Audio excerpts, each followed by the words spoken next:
அடுத்ததாக வில்லி பாரதத்தை பற்றி பேசுவதற்காக ஐயா ஞான வடிவேலை அழைப்பதற்கு முன் வில்லி பாரதத்தை பேச வேண்டும் என்கின்ற எண்ணம் அவருடைய உள்ளத்திலே எப்படி தோன்றியது என்பது தெரியாது. ஏனென்றால் பாரதம் என்று சொன்னாலே அது நீண்ட நெடும் காப்பியமாக, அது புராணமாக இருக்கும் என்பதை அவர் எடுத்துக்கொண்டு அதை பேசலாம் என்கிற. ஏனென்றால் கம்பனையே பேசிவிட்ட இவர் 11,000 பாடல்கள் இருந்ததை பேசிவிட்டார். இங்கே இருப்பது 4,300 பாடல்கள் தான் என்பதனால் இதையும் பேசிவிடலாம் என்று துணிந்து விட்டார். அவருடைய துணிச்சலுக்கு இந்த தும்பி இலக்கிய மேடை வாழ்த்துகிறது, அவரை வாழ்த்துகிறது. அவருடைய செயலுக்கும் ஓடி ஓடி அலைந்தாலும் ஓரிடத்தில் அமர்கின்ற ஒரு நிலையினை உருவாக்கி கொண்டு இந்த கதைகளை எல்லாம் நமக்கு எடுத்து சொல்கின்ற ஒரு அருமையான மனதை கொண்டவராக ஞான வடிவேலு ஐயா இருக்கின்றார்கள். தன்னுடைய கலைப்பை பொருட்படுத்தாமல் இலக்கியத்திலே இருக்கின்ற வளங்களை எல்லாம் எடுத்து சொல்வதற்காக ஐயா அவர்கள் முயன்று கொண்டு இருக்கின்றார்கள். அவருடைய முயற்சி, அவருடைய உழைப்பு, அவருடைய எண்ணம் எல்லாமே வெற்றி பெற்று கொண்டுதான் இருக்கின்றது. கம்பராமாயணத்தை பற்றி சொல்லுகின்ற பொழுது அந்த கம்பராமாயணத்தின் முக்கியமான பகுதிகள் எல்லாம் நம்மோடு பகிர்ந்து கொண்டார்கள். அவற்றையெல்லாம் படிப்பதற்கு எப்படி அவருக்கு நேரம் கிடைக்கின்றது என்பதை எண்ணி பார்க்கின்ற பொழுது அது வியப்புக்குரியதாகத்தான் இருக்கின்றது. ஏனென்றால் காலமில்லை பற்றமில்லை என்று கூறியே பலர் படிப்பதை நாம் நிறுத்தி விடுகின்றோம். அந்த நிலையில ஐயா அவர்கள் படிக்கிறார்கள், படித்துக் கொண்டே இருக்கிறார்கள். படிப்புதான் அவருக்கு உயிர் என்பதை போல அந்த உறவோடு ஒட்டி உறவாடி கொண்டே இருக்கின்றார்கள் என்று கூறி வெள்ளி பாரதத்திலே வாழ்த்து பாடலை பாடுகின்ற பொழுது வில்லி புத்தாரம் கம்பலை போல தமிழை அங்கு எடுத்து இருக்கின்றார், தமிழை வாழ்த்தி இருக்கின்றார் என்றுதான் சொல்ல பண்ணுகின்றேன். அந்த பாடலின் 2 வரிகளை மற்றும் உங்களுடைய பகிர்ந்து கொள்கின்றேன்.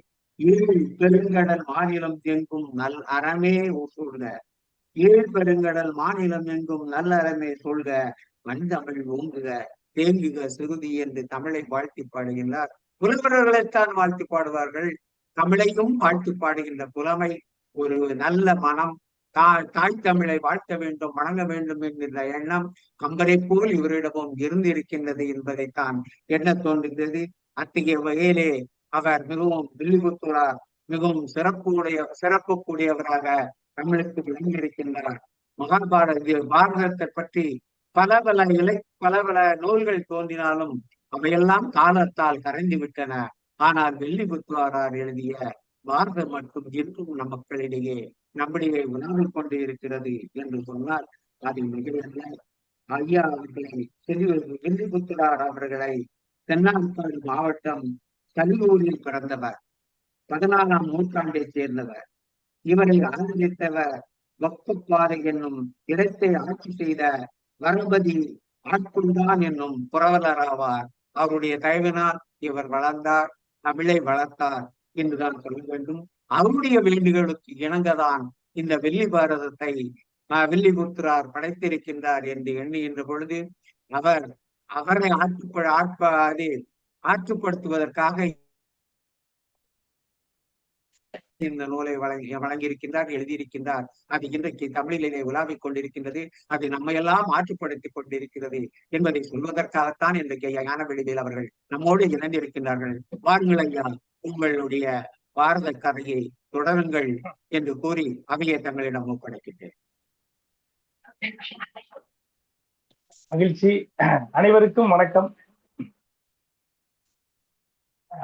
பேரன்பிற்குரிய பெரியோர்களே, அருந்தமிழ் சான்றோர்களே, உலகத்தின் அனைத்து திசைகளிலிருந்தும் இந்த இனிய மாலை பொழுதில் தும்பி தமிழ் இலக்கிய அமைப்பு நிகழ்த்துகிற இந்த இலக்கிய சந்திப்பில் இணைந்திருக்கக்கூடிய உங்கள் அனைவரையும் போற்றி பணிந்து வணங்கி மகிழ்கின்றேன்.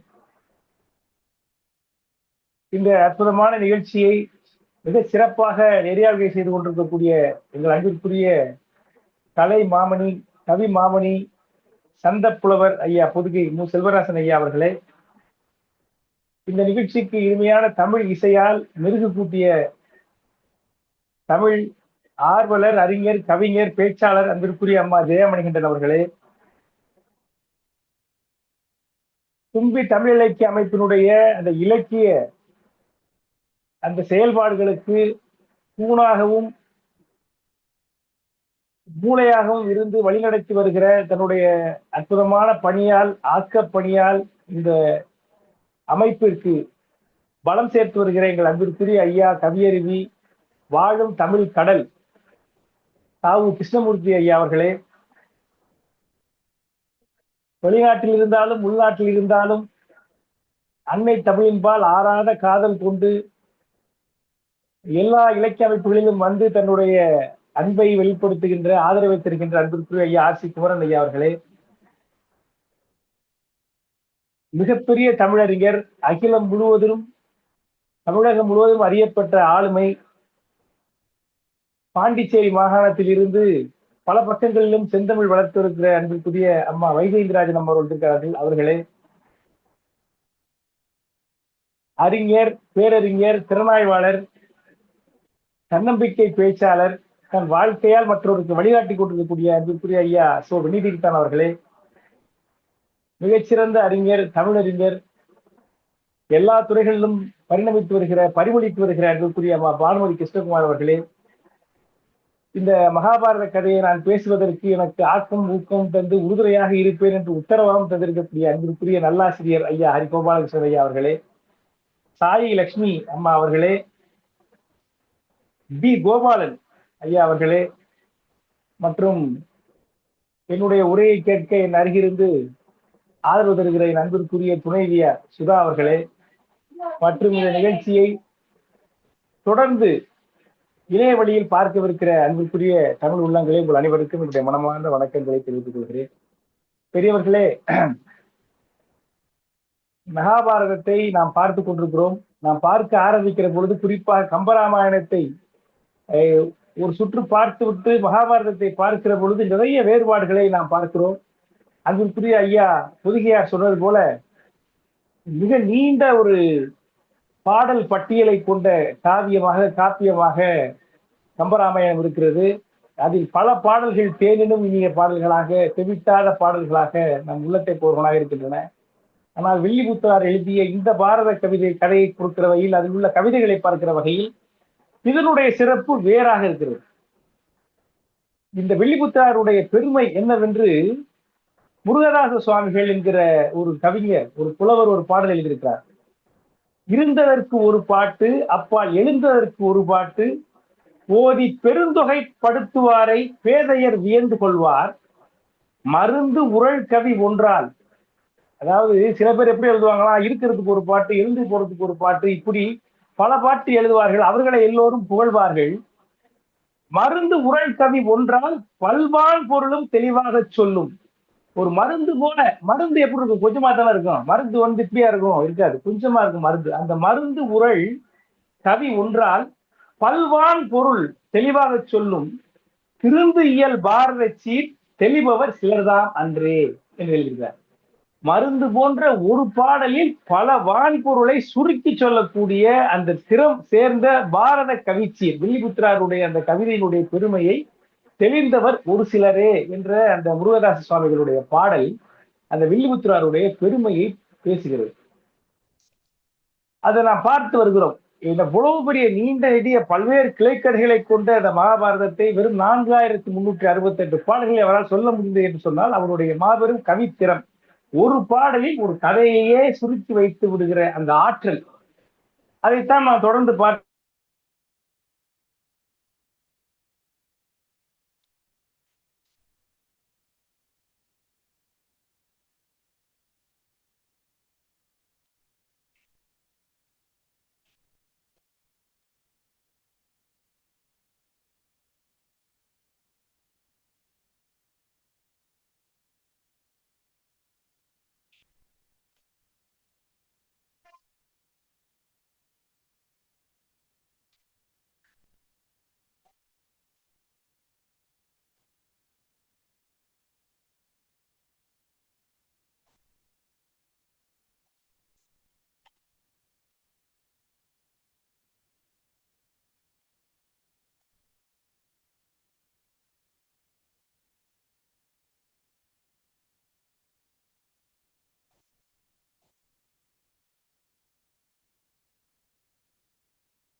என்னாச்சு?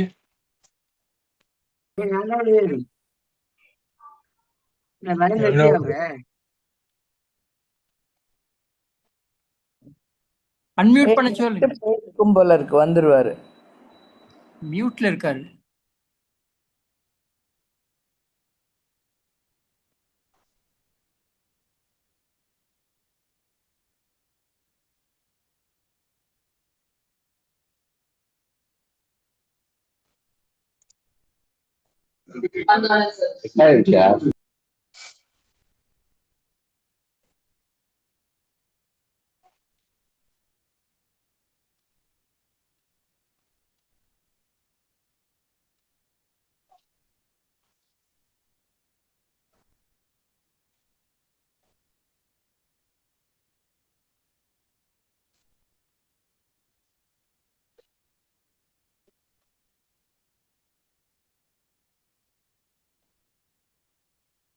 இணைப்பிலே ஐயா கோபாலன் அவர்கள் இணைந்திருக்கின்றார்கள்.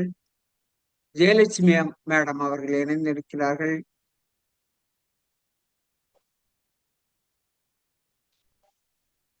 வைத்திய வை வைத்தியலிங்கமா வைத்தியராஜன் வைஜெயந்தி ராஜன் ஐயா, வினயதீர்த்தன் ஐயா இணைந்திருக்கின்றார்கள். கிருஷ்ணமூர்த்தி ரங்கசாமி அவர்கள் இணைந்திருக்கிறார்கள். இன்னும் சரியாக படிக்க முடியும்.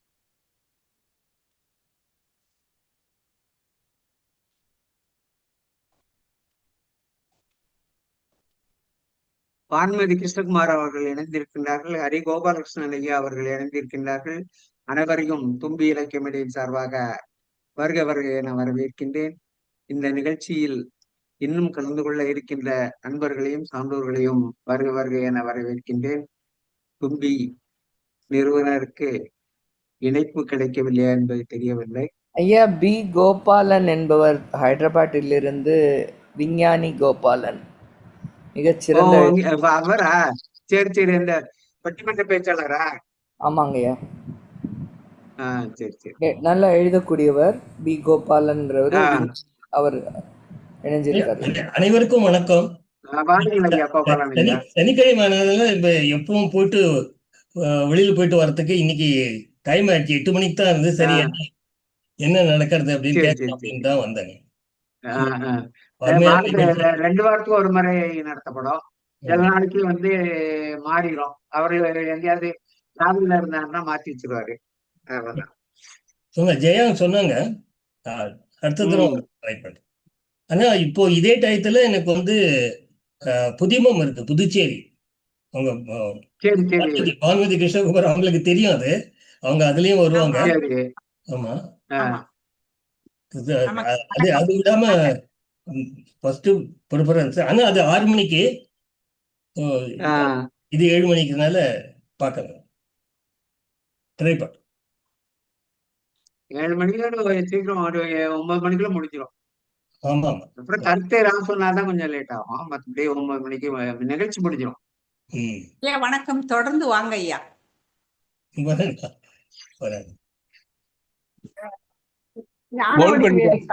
போன் பண்ணி பார்க்கலாமே, ஒரு போன் பண்ணி பார்க்கலாமே ஞானவடிவேல். பண்ணுங்க, ஒரு போன் பண்ணி பாரு. அதுல 2 இதுல வர்றாரு அவரு. ஞானவடிவேல்னு உள்ள இருக்காரு, தும்பின்னு உள்ள இருக்காரு. ஏதாவது ஒண்ணு பேசிக்கிட்டு இருக்காரு. ஒண்ணு தும்பிக்கா வேண்டி ஒண்ணு ஓபன் பண்ணி வச்சிருக்கிறாரு. அதான் ஏதாவது போன்ல அவரை கனெக்ட் பண்ணலாம். 2 போன் வச்சிருக்காரு அவரு. கேக்குது, நான் பேசுறது கேக்குதா? கேக்கலையா? கேக்குது, இப்ப கேக்குது.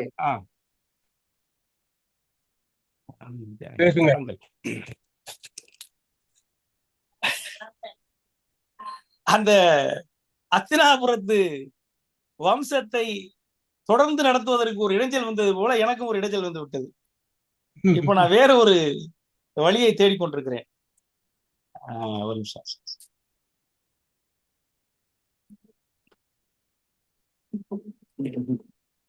இருங்க ஐயா, ஒரு நிமிஷம் இருங்க.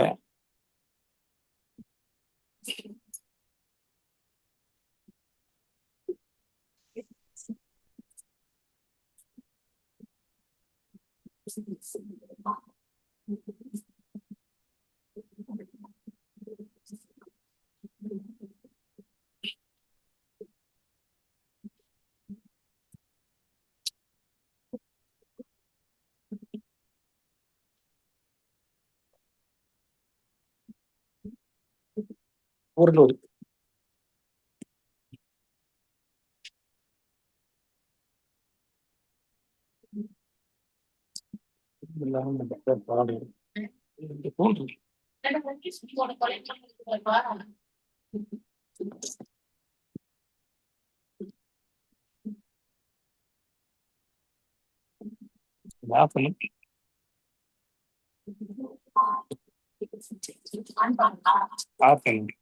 ஐயா ஊர்ல விடுங்க, அந்த ப்ளூடூத் கனெக்ட் பண்ணிக்கிறேன்.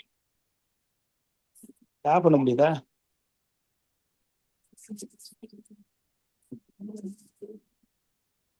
ஆ ஐயா நான் பேசுறது கேக்குதா?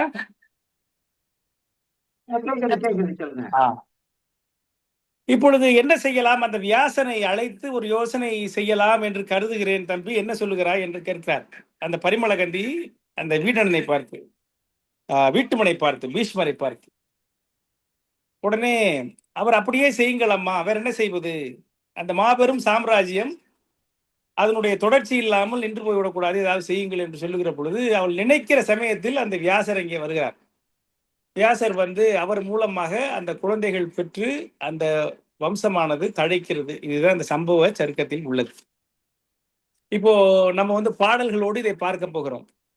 நான் சொன்ன மாதிரி வில்லிபுத்தராருடைய பெருமை அந்த மிகப்பெரிய கதையையும் ஒரு பாடலில் அடைவது. அதற்கு ஒரு எடுத்துக்காட்டாக அவருடைய கடவுள் வாழ்த்து இங்கே அமைஞ்சிருக்கிறது. இந்த கடவுள் வாழ்த்து, இந்த சம்பவ சருக்கத்துக்கு ஒரு கடவுள் வாழ்த்து பாடியிருக்கிறார். அந்த பாடலை சொல்றேன் பாருங்க. அரிய கங்குலின் அன்னை தன் வடிவு கொண்டு அழகையாகிய நங்கை. அழகைனா பிசாசு. அந்த பிசாசு அது ஒரு பெண் வடிவம் கொண்டு வருது.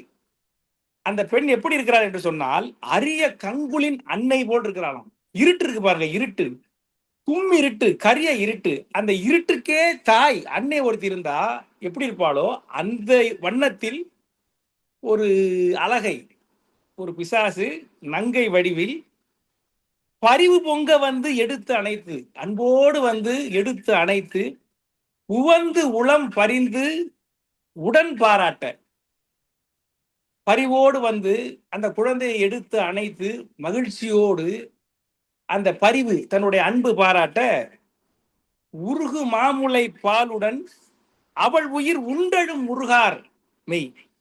அவளுடைய மார்பு பால் இருக்கு பாருங்க, அந்த பாலை குடிக்கிற பொழுதே அவளுடைய உயிரையும் சேர்த்து குடித்து விட்ட கரிய கோவலன் செய்ய தாழ் மலர்கள் என் கருத்தை விட்டு அகலாவே. அந்த கரிய கோவலன், கண்ணங்கரேர் என்று இருக்கக்கூடிய அந்த கோவலனாகிய கண்ணன், அவனுடைய தாழ் மலர்கள், அவனுடைய பாத மலர்களை, அந்த பாத மலர்கள் என் கருத்தை விட்டு என்றும் அகலாதே என்று கடவுள் வாழ்த்து பாடுகிறார். அரிய கங்குலின் அன்னை தன் வடிவு கொண்டு அழகையாகிய நங்கை பரிவு பொங்க வந்து எடுத்து அணைத்து உவந்து உளம் பரிந்து உடன் பாராட்ட, உருகு மாமுலை பாலுடன் அவள் உயிர் உண்டு அழும் முருகார்மை கரிய கோவலன் செய்ய தாழ் மலர்கள் என் கருத்தை விட்டு அகலாவேன்னு அரிசி ராசி விருத்தத்தில் அற்புதமான இந்த ஒரு பாடலில் அந்த கண்ணன் செய்த திருவிளையாடல், அந்த அவனை அழிக்க வந்த அந்த அரக்க பெண்ணின் உயிரை அவர் அருந்த தந்த பாலோடு அருந்தி அவள் உயிர் போக்கிய அந்த செய்தியை ஒரு பாடலில் 6 வரிகளில் எவ்வளவு அழகாக அவர் கொடுக்கிறார் என்று பார்க்கிறோம். அந்த கடவுள் வாழ்த்து சருக்கு பாடத்து சம்பவ சருக்கத்தினுடைய கடவுள் வாழ்த்தாக அமைகிறது. அதற்கு பிறகு பரிமளகந்தி வீடனிடம் கொடுக்கிறார், அதை பத்தி பேசுகிறாள். நான் சொன்னது மாதிரி இது என்ன செய்வது என்று ஆலோசிக்கிறாள். அது ஒரு 7 பாடல்கள் கொண்ட தொடர்களாக இருக்கின்றன. அப்போ நான் சொன்ன மாதிரி அந்த வியாசர், அந்த குழந்தைக்கு வந்து பெயர் என்ன வைக்கிறார்கள்? வியாசன் என்று வளர்க்கிறார்கள். அந்த முனிவர் வந்து சேருகிற பொழுது பிறந்த குழந்தைக்கு வியாசன், அந்த தான் வேத வியாசன். அந்த குழந்தை பிறந்தவுடன் என்ன சொல்கிறது என்று சொன்னால், சென்னியால் என்னை வணங்கி யாது ஒரு பகல் சிந்தி நீ சிந்திக்கும் முன்னியான் அருகுருவல்.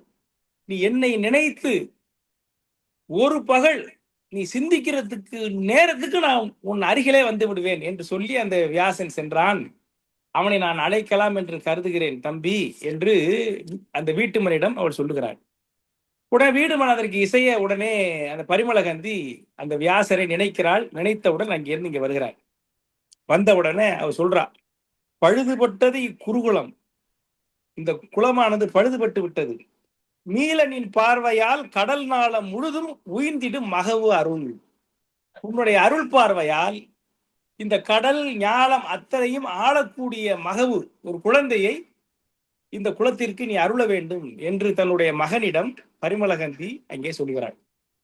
சொன்னவுடன் தாய் சொல்லை தட்டாதவனாக வியாசன் தன்னுடைய அருட்சக்தியால் அதை செய்வதற்கு செய்கிறான். அதாவது நான் குழந்தையா எடுத்து படிக்கிற பொழுது எனக்கு இது கொஞ்சம் அசூசியாக இருந்தது இது. ஆனால் இப்பொழுது படிக்கிற பொழுது ஒரு மிகப்பெரிய சாம்ராஜ்யம், அது குலம், புகழ்பெற்ற குலம், தொடர்ச்சி, அது தொடர்வதற்கு அவள் செய்த அந்த ஒரு ராஜ மாதா செய்த அந்த யோசனை என்று நினைத்து பார்த்தால் ஆச்சரியமாக இருக்கிறது. இன்றைக்கு கூட நம்ம எல்லாம் நிறைய அந்த செயற்கை முறையில் குழந்தைகள் எல்லாம் பெற்றுக்கொள்கிறார்கள். அதை அந்த காலத்திலேயே அந்த ஒரு யோசனை இருந்திருக்கிறது என்கிற செய்தி ஒரு புதிய செய்தி. நான் அதை காட்டிலும் அதிகமாக ஆச்சரியப்படுவது அந்த ராஜ மாதா என்று சொல்லக்கூடிய அந்த பரிமளகந்தி இப்படி ஒரு யோசனை செய்து தன்னுடைய குலம் தழைக்க வேண்டும் என்ற ஒரு முயற்சியை எடுக்கிறாள் என்பதை நாம் பார்க்கிற பொழுது வியப்பாக இருக்கிறது. அந்த வியாசன் அதுவும் அவனுடைய குழந்தை தான். அவனுடைய குழந்தை மூலமாக அந்த குலம் தழைப்பதற்கான ஒரு வேலையை செய்கிறாள். அவனை வியாசனை அழைத்து நீ என்னுடைய மருமகளோடு இணைந்து நீ குழந்தை பெற்றுக் கொடு என்று சொல்லுகிற பொழுது வியாசன் உடன்பட்டு விடுகிறான். ஆனால் அந்த மருமகள் 2 பேர் அசூயைப்படுகிறார்கள். அவர்கள் அதற்கு நாணப்படுகிறார்கள். அதற்கு அவருடைய உள்மனம் ஒத்துக்கொள்வதாக இல்லை. இருந்தாலும் அந்த சூழ்நிலையை கருத்தில் கொண்டு அதற்கான ஏற்பாடுகள் நடக்கின்றன. அந்த வகையில் நான் சொன்ன மாதிரி அம்பிகை, அம்பாலிகை, அம்பை முன்னாடியே போயிட்டா. இந்த அம்பிகை என்று சொல்லக்கூடியவள் அந்த வியாசனை பார்க்கிற பொழுது அவனுடைய சடாமுடி, அந்த சடாமுடியெல்லாம் பார்த்து பயந்துடுறாவர். அந்த முடி எப்படி இருக்கிறது என்று சொன்னால், எழுதுகிறார் வில்லிபுத்திரார், பவளக்கொடி போல் இருந்ததாம். பவளக்கொடி போல் அவனுடைய முடி இருந்ததாம் வேதவியாசர். நான் கூட தேடி பார்த்தேன் கூகுள்ல, பவளக்கொடி எப்படி இருக்கும். பவளக்கொடி என்று ஒரு கொடி இருக்கிறதா என்று தெரியவில்லை. ஒருவேளை அந்த பவளங்கள் உருண்டை உருண்டையாக செய்து ஒரு கொடி போல், பவளக்கொடியிலே முத்துக்கள் பூத்தால் அப்படின்னு ஒரு சினிமா பாட்டு கூட உண்டு. அந்த மாதிரி மணிகளாக இருக்குமா என்ன என்று தெரியவில்லை. அப்ப இந்த போன்ற தழைத்து இருந்த அவருடைய அந்த முடியை பார்த்த உடனே, அந்த சடாமுடியை பார்த்த உடனே பயந்து கண்ணை மூடிக்கொள்கிறாள் அந்த அம்பிகை. அந்த கண்ணை மூடிக்கொண்டு அவர்கள் இணைகிற பொழுது அந்த பிறக்கிற குழந்தை கண் தெரியாத குழந்தையாக பிறந்து விடுகிறது. பிறகு அதை பார்த்த உடனே பரிமளகந்தி என்ன குழந்தை, பிறந்த குழந்தை கண்ணு தெரியாத குழந்தையா போச்சு என்று வருத்தப்படுகிறாள். உடனே அம்பாலிகை என்று சொல்லக்கூடிய 2வது மருமகள், அவள் மூலமாக இன்னொரு குழந்தை பெறுவதற்காக முயற்சி செய்கிறார்கள். அப்பொழுது இவனை பார்த்தவுடன் வேற வியாசன் தவமுனி, இவர்கள் ராஜா அங்க ராணிகள், இவர்கள் அலங்கார புருஷர்களை, வீராதி வீரர்களை, மன்னர்களை அவர்களோடு இருந்தவர்கள். இவனை பார்த்தவுடன் அவளும் என்ன பண்றா, பயந்து முகமெல்லாம் வெளிர்த்து போய் விடுகிறது அந்த அம்பாலிகைக்கு. அப்பொழுது அவளுக்கு பிறக்கிற குழந்தை ஒரு மாதிரி வெளிர்த்து போய், அழகான குழந்தை ஆனால் வெளிர்த்து போய் ஒரு மாதிரி, நம்ம என்ன சொல்லுவோம்ல, சோபைன்னு சொல்லுவோம். சோபம், இப்போ இந்த ரத்த சோகை வந்த குழந்தை எப்படி இருக்கும், அந்த மாதிரி ஒரு பயந்து போய் வெளிர்ந்த முகத்தோடு ஒரு குழந்தை பிறந்து விடுகிறது. இந்த 2 குழந்தைகளையும் அழகாக அந்த குழந்தை, அந்த பருவம் பிறந்தவுடன் 2 குழந்தையும் அந்த அம்மா வளர்க்குறாங்க, யார், பாட்டி. ஆனாலும் அவளுக்கு திருப்தியாக இல்லை. உடனே வியாசனை மறுபடி அழைக்கிறாள். அழைத்த பிறகு அவன் இதுக்கு மேல என்ன திருப்பி கூப்பிடாதே என்று சொல்லிவிட்டு அவன் அதற்கு இசைகிறான். பிறகு அம்பாலிகை மூலமாக இன்னொரு குழந்தை பெறுவதற்காக ஏற்பாடு செய்கிறார்கள். அந்த சமயத்தில் அம்பாலிகை என்ன செய்கிறார் என்று சொன்னால், அம்பிகை மூலமாக, உடனே அம்பிகை என்ன செய்கிறாள் என்று சொன்னால், அவள் போகாமல் அவனுடைய தோழி ஒருத்தியை அனுப்பிவிடுகிறாள். அந்த தோழியானவள் அந்த வியாசனோடு மனம் கலந்து அவன் மேல் எந்த அசூயையும் படாமல், அவனை கண்டு நாணப்படாமல், அவனை கண்டு வெறுப்படையாமல் அவனோடு இணைகிற பொழுது ஒரு அற்புதமான குழந்தையை பெறுகிறாள். நேரடியாக வியாசர் நேரடியாக தன் தாயிடம் பார்த்து, இந்த மாதிரி அம்பிகை தன்னுடைய தோழியை அனுப்பினாள், அந்த குழந்தை ஒரு நல்ல குழந்தை பிறந்திருக்கிறது, தருமன் ஒருவன் பிறந்திருக்கிறான் அம்பிகை கொடி தோழியை விடுத்தனள். அவள் புரிதவம் தன்னால் உம்பரில் பெருவரத்தினால் தருமன் வந்து உதித்திடும் பதம் பெற்றாள். அம்பிகை தன் தோழியை அனுப்பினால் அவள் அந்த தோழி பெற்ற வரத்தினால் தருமன் வந்து உதித்திடும் பதம் பெற்றாள். ஒரு தர்மதேவனே வந்து அவள் வயிற்றிலே பிறக்கக்கூடிய பதத்தை அவள் பெற்றாள். வெம்படை தொழில் விதுரன் என்று அவன் பெயர். மேல் இனி மகவு ஆசை எம் புணர்ப்பினால் ஒழிக என வனம் நெறி ஏகினன் விடை கொண்டேன். அவனுடைய பெயர் விதுரன்.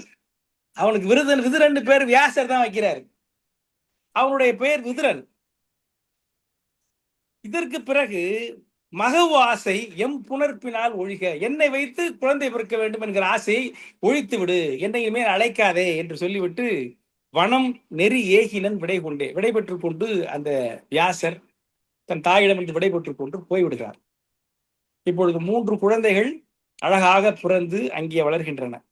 3 மைந்தர்களும் வீட்டுமன் என்று சொல்லக்கூடிய பீஷ்மன், தேவவிரதன் பீஷ்மன் என்று சொல்லக்கூடிய வீட்டுமனிடம் அவர்கள் கல்வி பெறுகிறார்கள், கலைகளை கற்றுக்கொள்கிறார்கள், ஆயுத பயிற்சியை கொள்கிறார்கள்.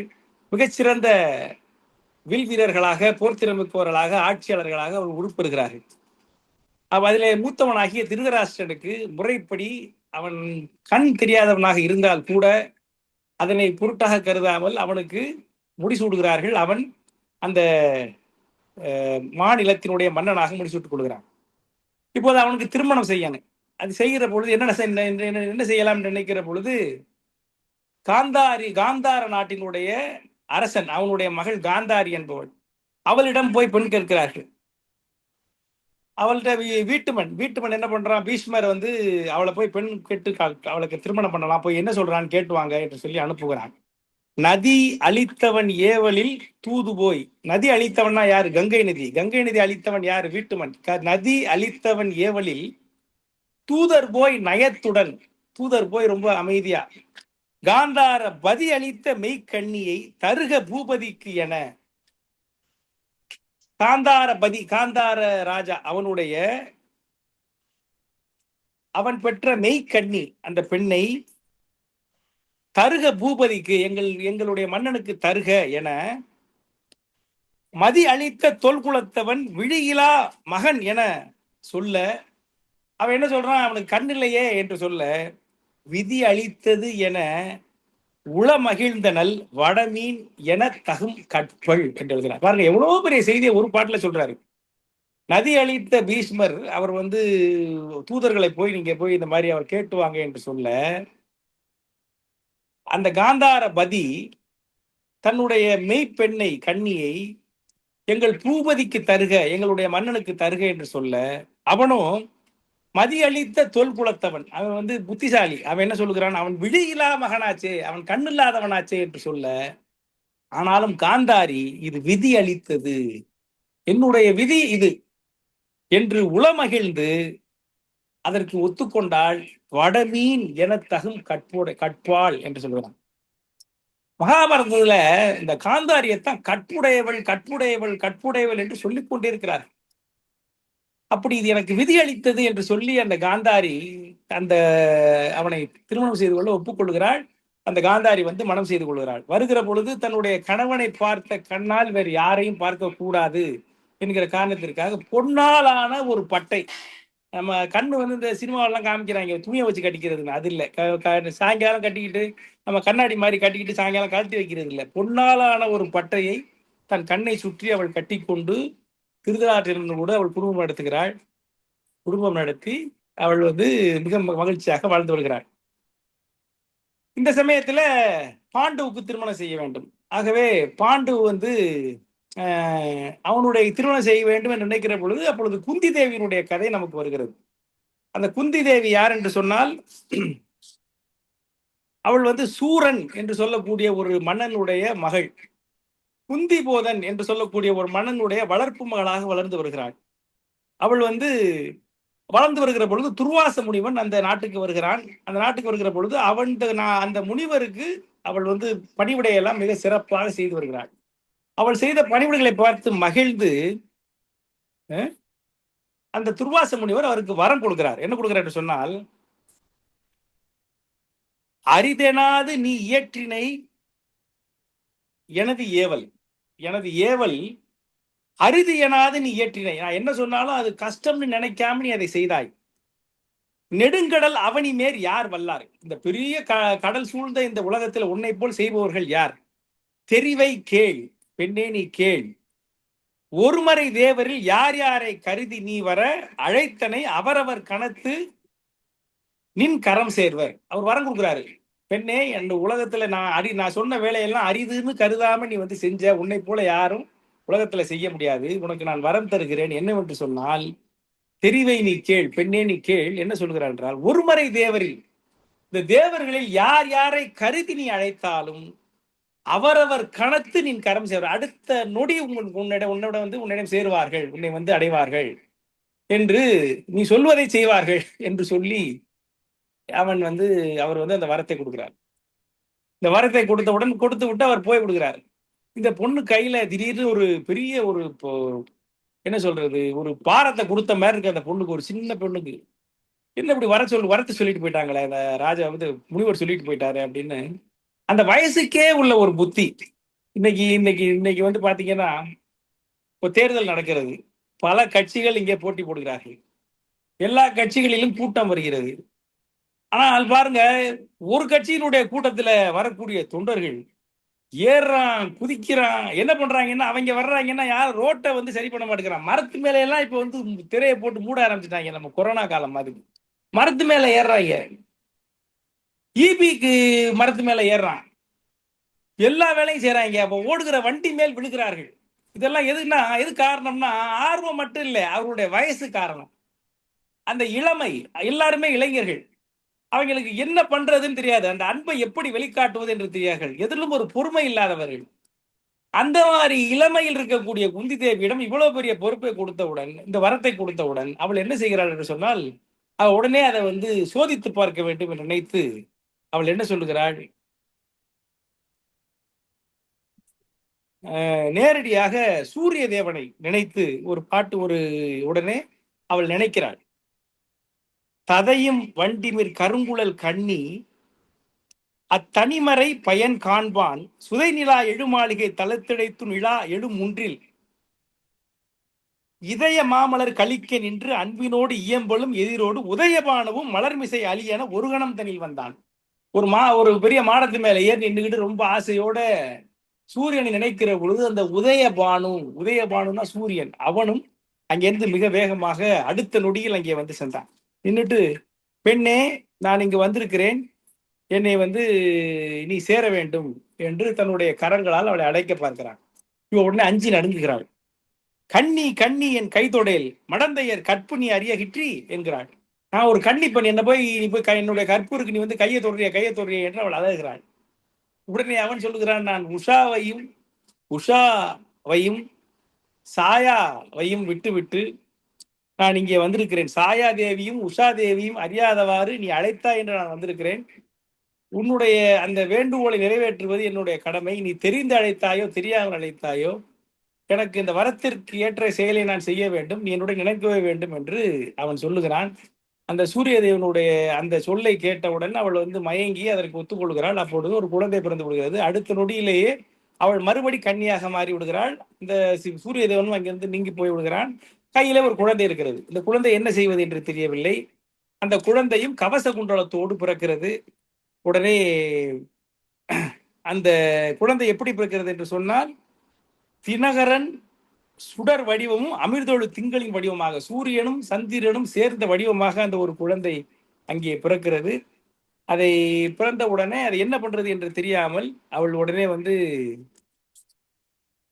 அந்த நதியிலே போட்டு விடுகிறாள். சூரன் மாமகள் சூரனது அருளால், சூரன் மாமகள்னா யாரு? சூரன்னா அவங்க அப்பா, அவனுடைய மகள்.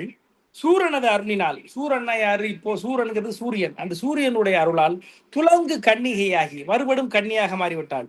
வார மாமணி கவச குண்டலத்துடன் வருமகன் முகம் நோக்கி, அந்த குண்டலத்தோடு பிறந்த அந்த அழகான குழந்தையினுடைய முகம் நோக்கி, வார மாமரபினில் பிறந்து அவர் மொழி பழிதனுக்கு அழுதஞ்சி. ஒரு பெரிய மரபில் நம்ம பிறந்தோம், இந்த மரபில் உள்ளவர்கள் எல்லாரும் நம்ம மேல் பழி சொல்வார்களே என்று அஞ்சி, பூர மாநதி பேடகத்து இடை நனி பொழிந்து ஒழுக்கினால் மன்னோ என்று எழுதுகிறார். ஒரு நதி மேல ஒரு பெட்டியை வைத்து அந்த பெட்டிக்குள்ள அந்த குழந்தையை வைத்து ஒழுக்கினாள், அனுப்பிவிட்டாள் அல்லவா என்று அவர் எழுதுகிறார். அந்த குழந்தையை வந்து அந்த நதியில வச்சு அனுப்பி விட்றான். சின்ன பிள்ளை, ஒன்றும் தெரியல, அவளுக்கு என்ன பண்றதே தெரியல. உடனே எல்லாரும் பழிப்பார்களே என்று நினைச்சு, திருமணமாக கண்டிக்கு குழந்தை பிறந்தால் அனைவரும் பழிப்பார்களே, அந்த மரபினுடைய புகழ் போய்விடுமே என்று அந்த பதற்றத்திலே அந்த கவசகுண்டலத்தோடு பிறந்த அந்த குழந்தையை அந்த பெட்டியில வைத்து அந்த நதியில விட்டுறார். அந்த குழந்தை எங்கே போகிறது என்று சொன்னால், போகிற பொழுது அது அதிரதன் என்று சொல்லக்கூடிய ஒரு ரத ஓட்டி, தேரோட்டி, அவனும் அவனுடைய மனைவி பாகீரதி என்பாள், இவர்கள் 2 பேரும் சேர்ந்து எடுத்து அந்த குழந்தையை மகிழ்ந்து போற்றி அந்த குழந்தையை வளர்த்து வருகிறார்கள். அவன்தான் கர்ணன். அவனை போய் பரசுராமரிடம் அவன் ஆயுத பயிற்சி எல்லாம் பெறுகிறான். அது எப்படி பெறுகிறான்னா, வந்து அந்தரன் போய் சொல்லிட்டு போய் அங்கே போய் அத்தனை பெற்றுக் கொள்கிறான். பிறகு வரம் அவர் தெரிந்து அதுக்கு சாபம் கொடுக்கிறார். அதெல்லாம் இதுல வரல. அவன் பரசுராமரிடம் சென்று தன்னுடைய போராற்றலை, வில்லாற்றலை பெருக்கிக் கொள்கிறான் என்கிற அளவில் அந்த கர்ணனை பற்றி இருக்கிறது. பிறகு இப்படி இருக்கிறாள் அந்த குந்தி தேவி. இப்பொழுது பாண்டுவுக்கு திருமணம் செய்ய வேண்டும் என்று சொல்லுகிற பொழுது, அப்பொழுது குந்தி தேவிக்கு அங்கே சுயம்பரம் நடக்கிறது. பாண்டு ரொம்ப அழகன், அவன் வெளுத்து போயிருப்பானா, வெளுப்பறக்க சிவப்பு நினைச்சிட்டா போல இருக்கு. உடனே அந்த அம்மா பாண்டுவை தேர்வு செய்வாள், பாண்டுவை அவன் திருமணம் செய்து கொள்வாள் குந்தி தேவி. மிகுந்த மகிழ்ச்சியோடு அவர்கள் இங்கே வருவார்கள். அதற்கு பிறகு பாண்டு என்ன சொல்வான், மாத்திரி என்று சொல்லக்கூடிய இன்னொரு பெண்ணையும் மணந்து கொள்வான். அந்த பாண்டுவுக்கு 2 மனைவிகள், திருதராஷ்டிரனுக்கு 1 மனைவி, பாண்டுவுக்கு 2 மனைவிகள். இந்த பாண்டு எப்பேற்பட்டவன்னா மிகப்பெரிய வீரன், மிகப்பெரிய வீரன். அவன் வந்து வனத்திற்கு சென்று பல வேட்டைகள் ஆடுவான். அவன் என்னெல்லாம் வேட்டையாடி இருக்கான், அது ஒரு அழகா ஒரு பாட்டுல சொல்றாரு.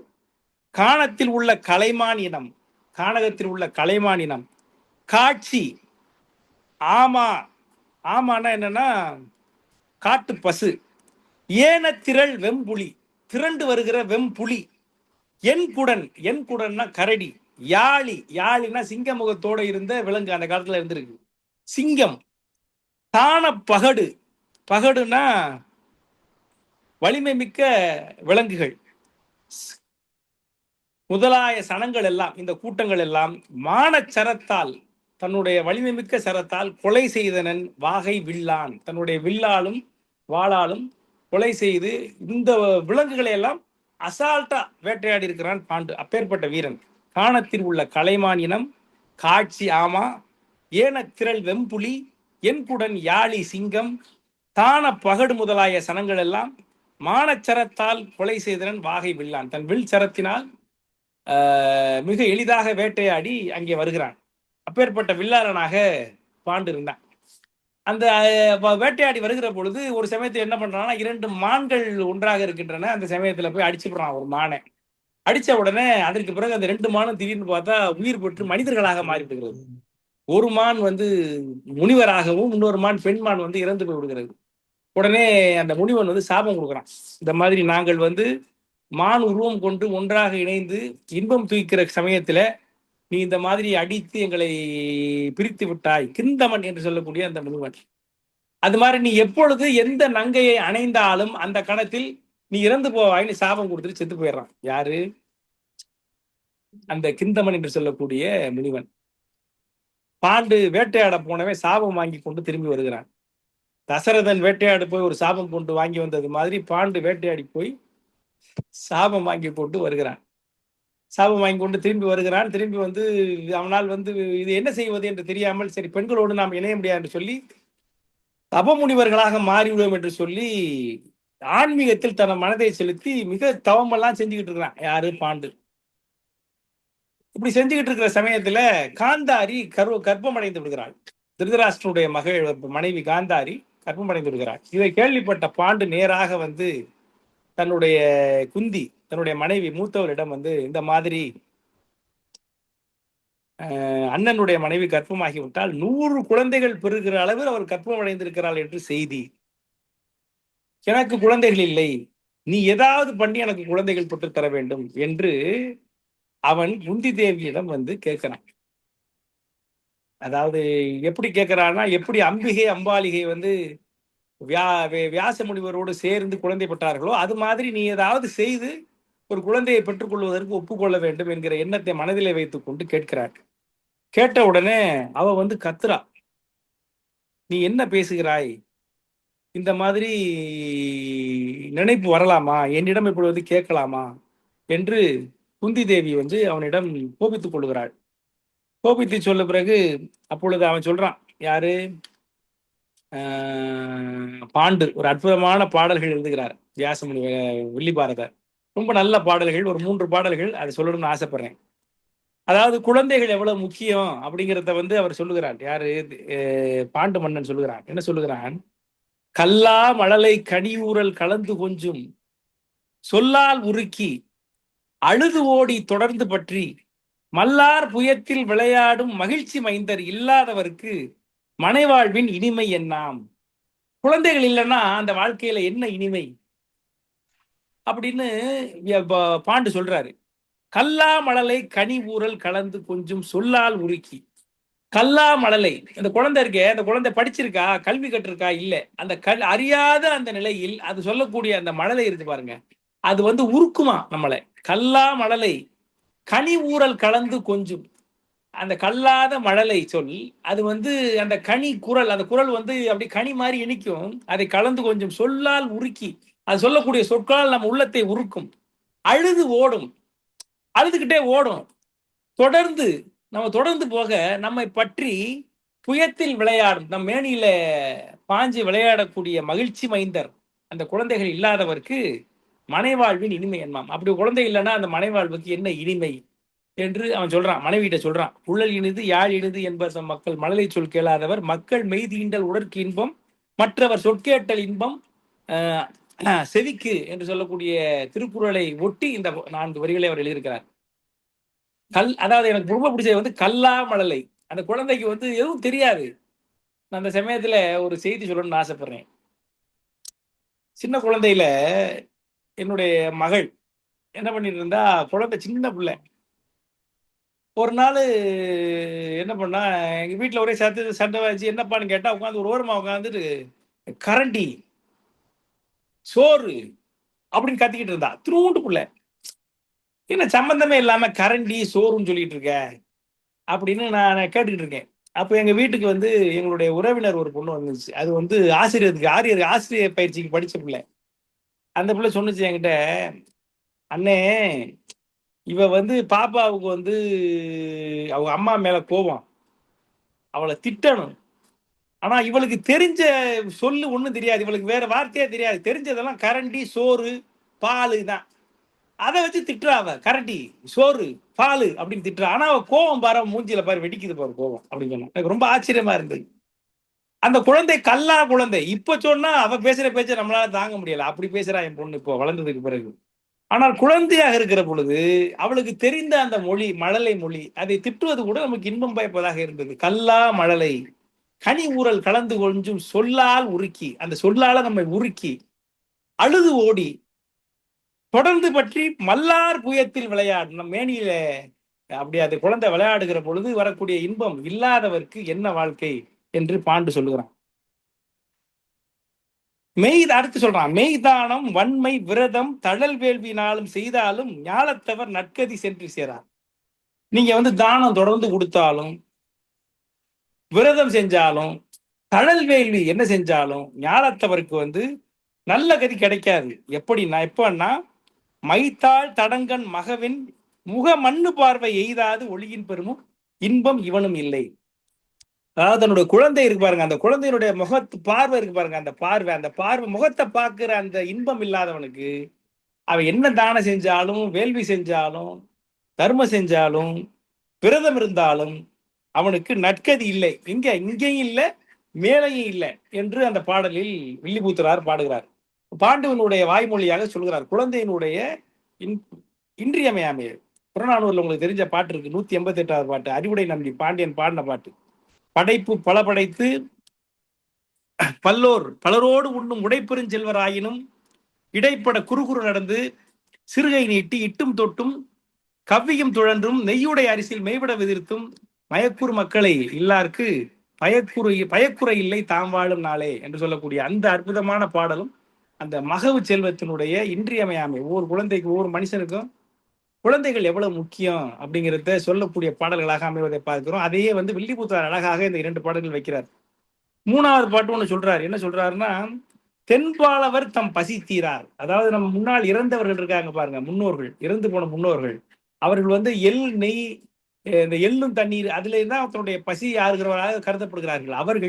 அவர்களுடைய பரம்பரையில் வந்த பேரன் பேத்திகள், குழந்தைகள், அவருடைய மகவுகள், அவர்கள் தன்னுடைய மகன் அதற்குடைய கடமையை செய்யாவிட்டால் அவர்களுடைய பசி ஆறாது. தென் பாலவர் தம் பசித்தி நனி தீர்க்க மாட்டார் அப்படின்னு ஒரு பாட்டு இருக்கு. அந்த பாட்டிலும் அந்த குழந்தைகள் எவ்வளவு முக்கியம் அப்படிங்கிறத தன் மனைவிக்கு பாண்டு சொல்லி எப்படியாவது நம்ம குழந்தையை பெற்றாகணுமா என்று சொல்லுகிற பொழுது அப்பதான் குந்தி சேவி சொல்லுகிறா, எனக்கு ஒரு வரம் இருக்கிறது, இந்த வரத்தின்படி நான் வந்து குழந்தை பெறுவதற்கு ஒரு வாய்ப்பு இருக்கிறது என்று சொல்கிறார். உடனே அவள் வந்து அதை கேட்ட உடனே ரொம்ப மகிழ்ச்சி அடைஞ்சு பாண்டு சரி எப்படியாவது நம்ம குழந்தையை பெற்றுக்குருவோம் என்று சொன்ன பிறகு அவ எல்லாத்தையும் சொல்றா. அந்த துருபதன் அந்த முனிவர் எல்லாம் துர்வாசன் முனிவர் எல்லாம் சொல்றான். ஆனா வந்து கர்ணன் பிறந்ததை மட்டும் சொல்லலை. அது சொல்லாம மற்ற சொல்லுகிறாள். சொன்ன உடனே பாண்டு உடனடியாக நீ குழந்தை பெறுவதற்கு ஏதாவது செய்ய என்று சொல்ல உடனே அவள் வந்து தர்மதேவனை சிந்தித்து குந்தி தேவி குழந்தை பெறுகிறாள். மறுமாலை வள்ளி உரை கேட்டு மகிழ்ச்சி கூறும் பெருமாதவத்தோன் பணித்தேவிய பின்னர் முன்னர் தருமாதிபனை தருமத்தினுடைய அதிபன் அவனை கருத்தால் மடத்தையல் உண்ணி அருமாமறையால் அழைத்தால் மற்ற அவனும் வந்தான். தருமத்தினுடைய அதிபதி தருமா அதிபன் அவனை கருத்தால் நினைத்து மடத்தையல் உண்ணி அருமாமறையால் அழைத்தால், அந்த வரத்தினால் அழைத்தால் மற்ற அவனும் வந்தான். அடுத்த நொடி அவனும் அங்கே வந்து சேர்ந்தான். சேர்ந்த பிறகு அவனுடைய அருளால் அவனுக்கு ஒரு குழந்தை பிறக்கிறது. அவன்தான் தர்மபுத்திரன் என்று சொல்லக்கூடிய மூத்த குழந்தை. அப்போ இதுல இன்னொரு அடுத்த செய்தி என்னன்னா, முக்கியமான செய்தி, அவன் பிறந்த நேரம் எப்படிப்பட்ட நேரம்ங்கிறத வில்லிபுத்திரா எழுதியிருக்காரு. ஜோசியக்காரர் போல இருக்கு, அவருக்கு எல்லாம் தெரியும் போல இருக்கு, அழகா எழுதியிருக்காரு. சிவம்புற முகூர்த்தம் வாரம் தினம் திதி கரணம் யோகம் நவம் என வழங்குவோலும் நன்னிலை நின்ற போதில், அந்த 9 கோள்களும் நல்ல நிலையில் நின்ற அந்த தருணத்தில் அவனியை ஒரு கோள் ஓச்சியாலும் என்று, அவனியை தன்னுடைய ஒரே செங்கோளால் ஆளக்கூடிய வலிமை பெற்றவன், அறிவின் மிக்க தவநெறி முனிவர் கூற பிறந்தனன் தருமன் மைந்தன். இவன் வந்து அவனையே ஒரு கோளால் ஆளக்கூடிய தகுதி வாய்ந்தவன் என்று முனிவர்கள் எல்லாம் சொல்லும் மாதிரி அங்கே பிறந்தான் தருமன் மைந்தன். தருமன் என்று சொல்லி தர்மராஜாவினுடைய குழந்தை அங்கே பிறந்தான். அந்த சமயத்தில் உதிட்டிரன் பிறந்த காலையின் போது அடுத்த பாட்டு. அதுல வந்து இந்த உலகத்தில் உள்ள எல்லாரும் மகிழ்ச்சியாக இருந்தார்கள், உலகத்தில் சுபசகனங்கள் தோன்றின என்றெல்லாம் எழுதுகிறார் தர்மபுத்திரன். அந்த சமயத்துல காந்தாரி வந்து இதை கேள்விப்பட்டா. காந்தாரி வந்து மூத்தவனுடைய மனைவி. முன்பாகவே அவள் கர்ப்பமாகி விட்டாள். ஆனால் பின்பாக இளையவனுடைய மனைவியாகிய குந்தி பின்பாக கர்ப்பமடைந்து அவள் ஒரு குழந்தையை பெற்றுள்ளா. எழுந்தவுடன் அந்த கோபத்துல காந்தாரி என்ன வயிற்றுக்குள்ளே இருக்க என்ற கோபத்தில் அவள் கற்புடையவள், ஆனால் கோபக்காரி. அவள் என்ன பண்ணிட்டால் வயிற்றை வந்து குத்தி கொள்ளுகிறாள். கல்லால குத்தி கொண்டு உதரம் உட்குழம்புமாறு செற்றனல் தனது கேடுமாக்கம் சிந்தியாதால் ஒரு பாட்டு. அற்புதமா நான் பாடுறேன் பாருங்க. அற்றனல் துயரம் எல்லாம் அருந்தவ பயனால் மைந்தன் பெற்றனல் குந்தி என்னும் பேருரை கேட்டான்றே.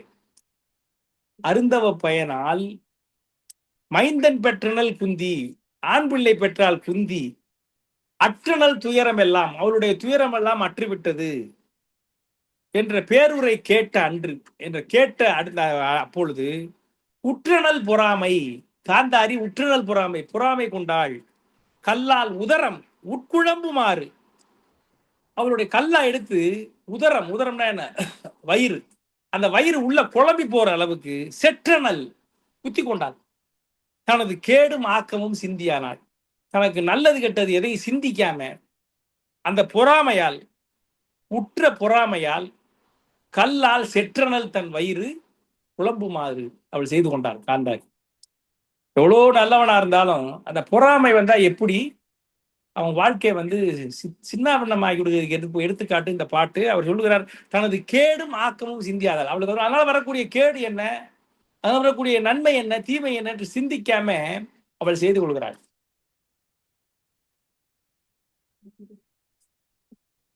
அதாவது என்னது அறிவுனா என்ன, எதுக்கு அறிவுங்கிற படிக்கிறேன் எல்லாம் பண்றேன், அறிவு என்னன்னு சொல்றேன். அறிவுனா என்னதுன்னா எது நல்லது எது கெடுதல்னு தெரிஞ்சுக்கிறது தான் அறிவு, வேற ஒண்ணும் இல்லை. இந்த புத்தகம் மகாபாரதம் படிக்கிறான், ராமாயணம் படிக்கிறான், அது இல்லை. இது படிப்பதன் மூலமாக எது நல்லது, நன்றிது தேர்ந்திடல் வேண்டும், இந்த ஞானம் வந்தால் பின் நமக்கு எது வேண்டும் என்று சொல்லுகிறான் பாரதி. இது எது நல்லது எது கெட்டதுன்னு நமக்கு தெரியணும். வள்ளுவர் கூட ஒரு அற்புதமான பாடல சொல்றாரு, நன்றின்பால் உயிப்பது அரிது. எது நல்லது அதை தெரிந்து அதன்படி செய்வதுதான் அறிவு, வேற ஒன்றும் அறிவு கிடையாது. எம்பிபிஎஸ் படிக்கிறது, பிஇ படிக்கிறது எல்லாம் கிடையாது. எது அறிவுனா தினமும் நான் செய்கிற காரியங்களில் காலையிலேருந்து சாயங்காலத்துக்குள்ள எது நல்லதுன்னு கேட்டு அதுக்கப்புறம் நம்ம மனசு நம்மளை தூண்டி தப்பு பண்ணுவோம், அது வேற பிரச்சனை. ஆனா அட்லீஸ்ட் அது வந்து எது நல்லது என்று தெரிந்து கொள்வது அறிவு. அப்படிப்பட்ட அறிவு இல்லாமல் கேடும் ஆக்கமும் சிந்தியாமல் தன்னுடைய வயிற்றை உற்றிக்கொண்டால், உற்றனல் தன்னுடைய கல்லால், யாரு அந்த காந்தாரி அப்படி செய்து கொண்டால் அது என்ன ஆகி போகுதுன்னா அந்த ரத்தமும் சதையுமா அப்படியே வந்து அவளுக்கு கொட்டி போய் அவங்க வந்து அப்படியே செக்கர் வானம் போல் கிடந்தான் தரை, செக்கர் வானம் போல் கிடந்தது தரை. இதை கேள்விப்பட்ட வியாசர் அடுத்த நொடி அங்கேயிருந்து வந்துடுறார். அவர் தான் அந்த குடும்பத்தையே வந்து நிலைநிறுத்துகிறார் வியாசர். அவர் வந்து உடனே என்ன பண்ணுகிறார், எல்லாவற்றையும் அந்த ஒரு குடங்களில் நிரப்புகிறார். 100 குடங்கள் நிரப்பி மீதி இருக்கிறத ஒரு குடத்துல போட்டு ஒரு பெண்ணாக வடிவம் மாதிரி சில வேலைகளை செய்து நெய் ஊற்றி அதில் இந்த குழம்பு அந்த சதை பிண்டங்களை 100 குடங்கள்ல போட்டு அடுத்து 101 குடங்களில போட்டு காந்தாரிகிட்ட சொல்றாரு. ரொம்ப இரக்கத்தோடு அவர் சொல்லுகிறார். யார் சொல்லுகிறார், வியாசர் சொல்லுகிறார். என்ன சொல்லுகிறாருன்னா, நீ கவலைப்படாதே, நீ வந்து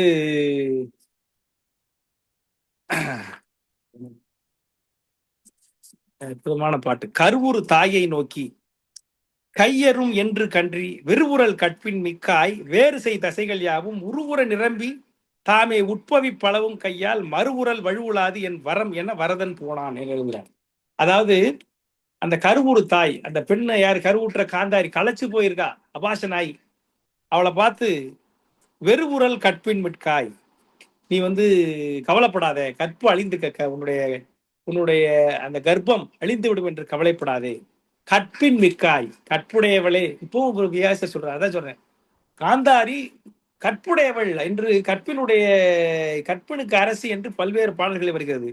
வெறுவுரல் கற்பின் மிக்காய், கவலைப்படாதே, வேறு தசைகள் யாவும் உருவுற நிரப்பி, அந்த தசைகள் எல்லாம் உருவம் வர்ற மாதிரி நான் நிரப்பி உட்பவிப்பளவும் கையால், அது வந்து நிரப்பி வைத்துட்டு அது வந்து அதுவாக வளர்ந்து வருகிற வரைக்கும் கையால் மறுவுரல் வழுவுளாது, மறுவுரல் அது செய்யாத, கைப்படாம பார்த்துக்கோ, அந்த குடங்கள் மேல் உன் கைப்படாமல் பார்த்துக்கோ. எதுக்கு கைப்படாமல்னா இன்ஃபெக்ஷன் ஆயிடாம, பாக்டீரியா வரக்கூடாதுன்னு நினைச்சிருப்பாரு. கைப்படாமல் நீ அதை பாதுகாத்து வந்தால் அந்த கற்பம் களையாது, கவலைப்படாதே, கற்பின் மிக்காய் என்று ஆறுதல் சொல்லிவிட்டு வியாசர் போகிறார். வழுவுறாது என் வரம், என்னுடைய வரம் வந்து தப்பி போகாது, கவலைப்படாது. இது வந்து கர்ப்பம், உன்னுடைய கற்பம் நிலைத்து நிற்கும், 101 குடங்களில் இருக்கிறது, கை மட்டும் அது மேல படாம பார்த்துக்க என்று சொல்லிவிட்டு போய்விடுகிறாள். போன பிறகு குந்தி தேவி வீமனை பெற்று, அந்த சமயத்துல குந்தி தேவிக்கு 2வது குழந்தை பெற்றுவிடுது. வாயு தேவனை அவள் மனதில் நினைத்து குந்தி தேவி 2வது குழந்தையை பெற்று விடுகிறாள். எப்படி அஞ்சலை அனுமானை பெற்றாலோ அது மாதிரி குந்தி தேவி வாயு தேவனை நினைத்து அவள் அங்கே வீமனை பெற்று விடுகிறாள். அந்த வீமன் பிறப்பதற்கு, வீமன் இன்னைக்கு பிறக்கிறான் அப்படின்னா, இன்னைக்கு காலையில பிறக்கிறான்னா முதல் நாள் சாயங்காலம் துருதராஷ்டிரன் பிறந்து விடுகிறான். துரியோதனன் பிறந்து விடுகிறான். அடுத்த நாள் காலை வீமன் பிறக்கிறான். அப்ப துரியோதனன் பிறக்கிற பொழுது கெட்ட சகனங்கள் தோன்றின என்று ஒரு பாடல் எழுதுகிறார். உலகம் பூரா கெட்ட சகனங்கள் தோன்றியது. வீமன் பிறக்கிறான். வீமன் பிறக்கிற போது நல்ல சகனங்கள் தோன்றின என்று எழுதுகிறார். அதற்கு பிறகு இந்திரனை நினைத்து அர்ஜுனனை பெறுகிறார், யாரு, குந்தி தேவி. பிறகு தன்னுடைய இன்னொரு வரத்தை தன்னுடைய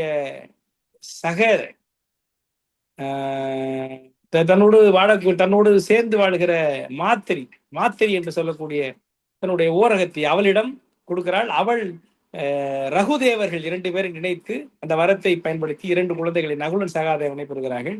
இதற்கு நடுவில் அங்கே 100 குழந்தைகளும் அவர்கள் அங்கே குழந்தைகளாக உருமாறி வளர்ந்து விடுகிறார்கள்.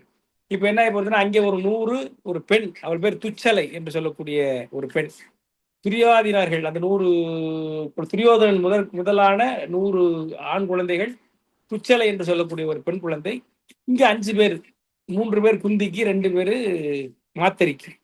இங்கே 100, இங்கே ஒரு 5, அப்படியே என்ன சொல்றது, ஒரு பள்ளிக்கூடமே அங்கே இருக்கிற மாதிரி குழந்தைகளாக இருக்கிறார்கள். மகிழ்ச்சி பிரவாகத்தில் திளைக்கிறார்கள். இந்த சமயத்துல வசந்த காலம் வருகிறது. வசந்த காலம் வருகிற பொழுது பாண்டு என்ன சொல்கிறான் என்று சொன்னால், அவனுடைய அந்த ஆசை உந்தி தள்ள தன்னை மறந்து மாத்திரையினுடைய அழகிலே மயங்கி அவளோடு இணைகிற சமயத்திலே அந்த சாபத்தின் காரணமாக பாண்டு இறந்து விடுகிறான். அவளை கதறி கொண்டு அங்கே வருகிறாள் மாத்திரி. என்ன செய்வது தெரியவில்லை, இறந்து விடுகிறான். இறந்த பிறகு அவள் அங்கே அவனை எரிவிட்டுகிறார்கள். அந்த எரியிலேயே மாத்திரியும் தானும் குதித்து மறந்து போகிறாள். அவனுடைய 2 குழந்தைகளையும் விட்டு இப்பொழுது குந்தியின் கையில ஒப்படைத்து விட்டு போய்விட்டாள். 5 குழந்தைகளையும் காப்பாற்ற வேண்டிய கடமை குந்திக்கு வந்து விட்டது. பாண்டுவை இழந்தவர்கள் என்ன செய்வது என்று தெரியவில்லை. உடனே அவர்களை வீட்டுமன் வந்து அஸ்தினாபுரத்துக்கு அழைத்து செல்கிறார். அஸ்தினாபுரத்தில் குழந்தைகளா இருக்கும் பொழுது இந்த 100 குழந்தைகள் 101 குழந்தைகள், இந்த 5 குழந்தைகள் எல்லாம் ஒன்றாக சேர்ந்து அழகாக மிகுந்த மகிழ்ச்சியோடு சந்தோஷமாக அங்கே வாழ்கிறார்கள். பீஷ்மன் வந்து எப்படி இருந்தான் என்று சொன்னால் கருடனை போல் இருந்தானா. கருடனை போல் அவன் வளர்ந்தானா. அவனுடைய செய்கைகள் இருந்தன. துரியோதனாதிகள் வந்து பாம்புகள் போல் அவர்களுடைய செய்கைகள் இருந்தன. அதனாலதான் இவர்கள் 2 பேருக்குமே எப்பயுமே ஆகாது, துரியோதனனுக்கும் பீமனுக்கும் ஆகாது என்று தெரிகிற அளவுக்கு, புலப்படுகிற அளவுக்கு பாட்டிலே இங்கே வைக்கிறார் வில்லிபுத்திரர். இப்படி அவர்கள் மிக அழகாக வாழ்ந்து வருகிறார்கள். அந்த சமயத்தில் அவர்களை பார்ப்பதற்கு யதுகுலத்தை சேர்ந்த கிருஷ்ணர், பலராமர், அவங்களுடைய அப்பா வசுதேவர், அவருடைய மனைவி, இவர்கள் எல்லாரும் அங்கேருந்து வருகிறார்கள். சொந்தம் யாருன்னா குந்திக்கு சொந்தம். குந்தி பிறந்தது யதுகுலம். ஆகவே தன்னுடைய குலத்தை சேர்ந்த பெண் அங்கே 5 குழந்தைகளை பெற்றிருக்கிறாள். அவங்க வீட்டுக்காரர் இறந்து போய்த்தாரு, போய் பார்ப்போம் என்று சொல்லி அவர்கள்லாம் வருகிறார்கள். அவர்கள் எல்லாரும் வந்து இவர்கள் குழந்தைகள் எல்லாம் மகிழ்ச்சியாக இருப்பதை பார்த்து மகிழ்கிறார்கள். கொஞ்ச நாள் விருந்து கொள்ளுகிறார்கள். பிறகு அவர்கள் வசுதேவருக்கு நிறைய பரிசு பொருளை கொடுத்து அனுப்புகிறார்கள். அப்படி வந்து அந்த இப்பதான் முத கிருஷ்ணர் வர்றாரு. கிருஷ்ணர் வந்து அந்த இதுக்கு வருகிறார். அதை அழகா எழுதுறாரு யாரு, நம்ம வில்லிபுத்திரர். அவருக்கு கிருஷ்ணன் வந்தா அவருக்கு ரொம்ப, அதுக்காகத்தான் அந்த எழுதுகிற பொழுதே கிருஷ்ணனுக்காகத்தான் நான் எழுதினேன் என்று சொல்லி ஆரம்பிக்கிறார். அவர் எழுதுறாரு, வெண்ணிற மதிய மன்ன விடலையும் கரியமேக வண்ணனும் வள்ளல் தன்னை திருவயிற்று உதிர்த்த மாதும் எண்ணிலா உவகையோடும் குந்தியை எய்தி எல்லா புண்ணிய நலமும் எய்தி பூமியாழ் முறையும் கோத்தார் என்று எழுதுகிறார். வெண்ணிற மதிய மன்ன விடலை, வெண்ணிய மதுர மன்ன விடலைன்னா வெள்ளை வெள்ளையன் இருக்கக்கூடிய பரசுராமர்.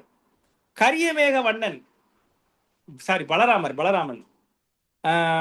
கரியமேக வண்ணன் யாரு? கிருஷ்ணன். வள்ளல் தன்னை திருவயிற்று உதிர்த்த மாது யாரு? அவளுடைய அன்னை. எண்ணிலா ஊகையோடும் குந்தியை எய்தி மிகுந்த மகிழ்ச்சியோடு வந்து குந்தியை பார்த்து நலம் எல்லாம் விசாரித்து மகிழ்ச்சியாக சென்றார்கள் என்று அந்த பாடல் எழுதுகிறார். அதாவது எங்க ஊர்ல சொல்லுவாங்க, என்ன சொல்லுவாங்கன்னா, கொடுத்தா வாங்கத்தான், வந்து போனாத்தான் உறவு. எங்க அப்பா சொல்லுவார், வந்து போனாத்தான் உறவு, கொடுத்து வாங்கினாதான் நட்பும்பாரு. அதாவது நான் சொந்தம் நீ சொந்தம்னு இருந்துகிட்டு பிரயோஜனம் இல்லை. எங்க தாத்தா உங்க சொந்தம், நான் உங்க வீட்டுக்கு வரணும், நீ எங்க வீட்டுக்கு வரணும், எங்க வீட்டுல வந்து 2 வேளை சாப்பிடணும், உங்க வீட்டுல சாப்பிடணும். அப்பதான் அந்த உறவுங்கிறது நிலைக்கும், தொடரும். கொடுத்து வாங்கினாதான் அது. நண்பர்கள்ட்ட கடன் கொடுக்கணும், வாங்கணும். நம்ம கொடுக்கலன்னா நம்ம நல்லவன் எப்படி தெரியும்? அதே மாதிரி நமக்கு கஷ்டம்னா அவன்கிட்ட வாங்கிக்கணும். கொடுத்து வாங்கினாதான் நட்பு, வந்து போனாதான் உறவுன்னு சொல்லுவாங்க ஊர்ல. அந்த மாதிரி அதை வெளிப்படுத்துகிற மாதிரி இங்கே குந்தியை பார்ப்பதற்காக யதுகுலத்தில் இருந்து இவர்கள் எல்லாரும் வந்து அவர்களை பார்த்து இருந்து போறார். அந்த உறவு தான் கடைசி வரைக்கும் அவர்களை காப்பாற்றுகிறது என்று சொல்வதற்காக இதை சொல்லுகிறேன். ஆக மொத்தம் உறவுகளை பேணுவது என்பது ரொம்ப ரொம்ப முக்கியம். நட்பை பேணுவதுங்கிறது ரொம்ப முக்கியம். எந்த சமயத்தில் நமக்கு துன்பம் துயரம் வருகிற பொழுது அவர்கள் தான் முன்னே நின்று நமக்கு உதவி செய்வதாக இருப்பார்கள். காக்கை கரவா கரைந்துண்ணும் ஆக்கமும் அன்ன நீரார்க்கே உடன்னு சொல்றார் திருவள்ளுவர். எப்படி காக்கை வந்து இப்போ சாப்பாடு இருந்துச்சுன்னா தானா திங்காம எல்லாரும் கூப்பிட்டு சாப்பிடுதோ, அது மாதிரி சொந்தக்காரங்களாம் கூப்பிட்டு நம்ம எல்லாம் வந்து ஒன்றாக இருந்து மகிழ்ந்தால்தான் அவர்களுக்கு தான் ஆக்கம் கிடைக்கும். வாழ்க்கையில பெருமை, புகழ், மகிழ்ச்சி அத்தனையும் அமையும் என்று சொல்லுகிறார். அப்படி உறவை பேண வேண்டும் என்பதற்கு எடுத்துக்காட்டாக இந்த காட்சியை நான் பார்க்கிறேன். அப்படி அவர்களெல்லாம் வருகிறார்கள், செல்லுகிறார்கள். இந்த சமயத்துல இப்படி மகிழ்ச்சியாக இருக்கிறார்கள். பாண்டு மட்டும் இறந்து விடுகிறார். பாண்டவர்களும் துரியோதனர்களும் அங்கே வீட்டுமன் அவங்ககிட்டையும் துரோணாச்சாரியர்கிட்டையும் கல்வி கற்றுக்கொண்டு வளர்கிறார்கள். இதோடு இந்த சம்பவ சருக்கமானது முடிகிறது. ஆக குருகுல சருக்கம், சம்பவ சருக்கம் இரண்டையும் பார்த்து விட்டோம். அடுத்த கூட்டத்தில் வாரணாவத சருக்கம் என்கிற அந்த சருக்கத்தை நாம் பார்ப்போம். அன்பு பெரியவர்களே, இது யாரும் சிறியனுடைய உரையை செவிமடுத்த உங்கள் அனைவருடைய உட்பாத கமலங்களுக்கும் என்னுடைய நன்றியை தெரிவித்துக் கொள்கிறேன். இடையில் ஏற்பட்ட சிறு தடங்களுக்கு வருந்துகிறேன். நன்றி, வணக்கம்.